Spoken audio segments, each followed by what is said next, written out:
Welcome to Inside Trenton. I'm Steve Adubato. And I'm Rafael Piraman. Governor Jordan Corzine has proposed cutting $169 million from higher education. Is this a painful but necessary hit that higher education must take to get New Jersey's fiscal house in order, or is it an unfair and unnecessary cut that, if enacted, will result in steep tuition hikes, layoffs, and canceled classes? Joining us for the entire program to answer these and other questions are Barbara Gitenstein, President of the College of New Jersey, Richard Lee, Communications Director of the Hall Institute for Public Policy in New Jersey, and finally, Jeff Dowdy, graduate student in sociology at Rutgers University and a member of Kent State University, an organization opposed to the budget cuts that the governor has proposed in higher education. I want to thank all of you for joining us.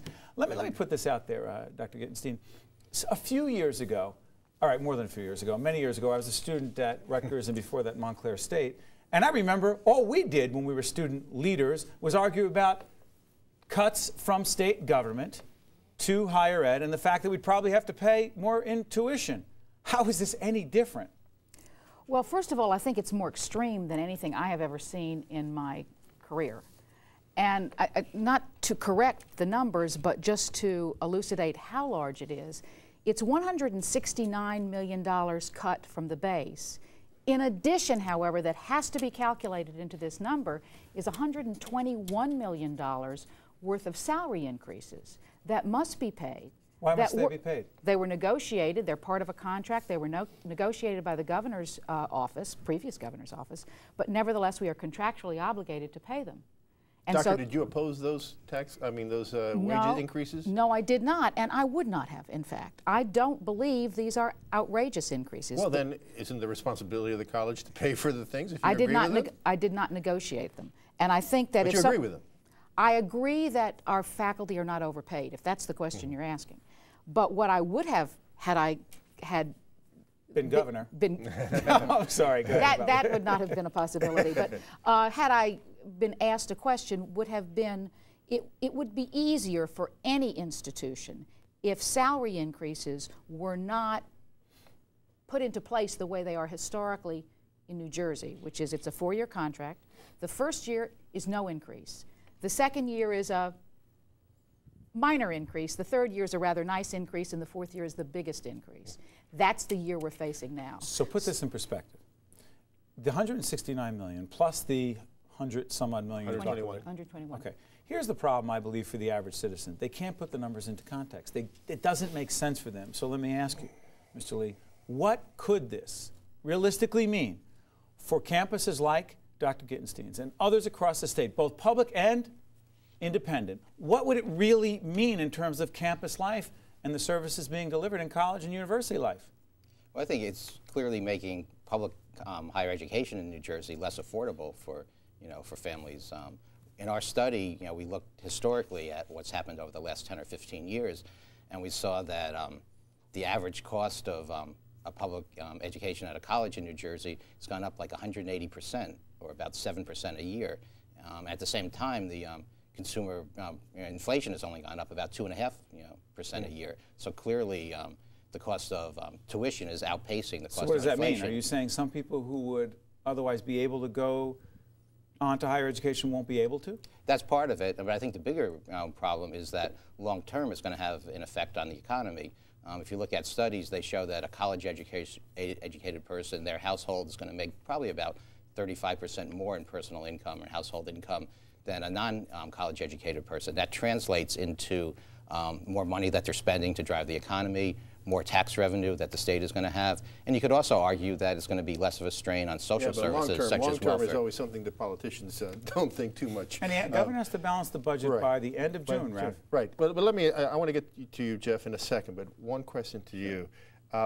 Since the budget cuts to higher education began in the 1990s, the hard ones, what has been the drop-off of New Jerseyans attending New Jersey colleges and universities? Yeah, I'm sorry, that's not a figure that I have. Maybe Dr. Do you Gitenstein might know I that. don't believe there has been a drop. What has happened, however, is students and their families have taken on larger and larger loans.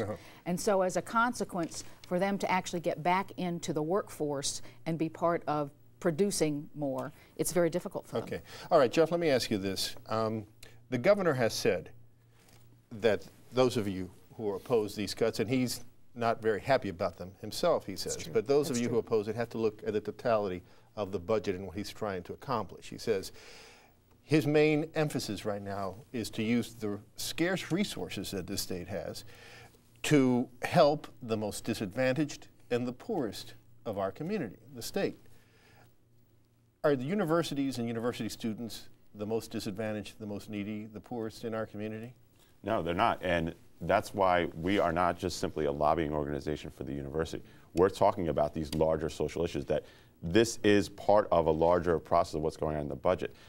Corzine has presented this budget and in a large extent, I think the media, that there's no alternative to budget cuts. The crisis is purely monetary. When this is really about choices, there are things we can do, for example, progressive taxation. Let's be specific, because progressive taxation, with all due respect, Jeff, sounds somewhat innocuous, but on this program, innocuous is not something you can be. I'll be more specific. You're saying, I believe what you're saying is... That's our role. Yeah, well, this is what I understand you're saying. Governor, it's not really fair to say that we don't have choices. You're saying cut the cut, reduce the cut, so that tuition won't have to be as high as it would otherwise be, and raise taxes, the income taxes, on those who are the quote-unquote wealthier New Jerseyans. That's really what you're saying. Yeah, that's exactly what I'm saying. What's the amount that you would raise it? A specific example would be to lower the millionaire's tax when it kicks in and kick it in at $200,000. That's something that had public support. I'm sorry, maybe I'm confused. You're saying the millionaire's tax should now kick in when people earn 1/5 of $1 million. But still call it the millionaire's tax. Well, we can call it something different if you'd like. You can call it the $200,000 tax. But I would assume that somebody who's making $200,000 a year is probably close to being a millionaire, or at least somebody that's not really going to have to worry. You want to talk about property taxes, Jeff? Well, yeah, go ahead, Jeff, please. That's another issue. I mean, what's happening is that these alternatives are really not being talked about. They're just considered they're not possible. And we can call them whatever we want to call them. But when we talk about property taxes are a tax on wealth. No, I'm making a joke, but someone making $200,000 and paying $30,000 in property taxes, they're struggling too. I think what you're saying is, look, the people can afford it. Can I say something fundamentally? You say that these things are not discussed. They were discussed. In fact, they were part of task forces that the governor himself put together. And income tax increases were discussed. They were proposed as something to think about. But there have been so many income tax rate hikes in New Jersey compared to competing states that they figured it would hurt the economy and therefore lower the finances of the state. But there was also a task force on higher education, and it made some very significant different recommendations. What recommendations were those? Made recommendations with regard to additional investment. With regard to higher education, particularly with regard to capital investment. New Jersey is quite distinctive in its history of not investing in capital infrastructure.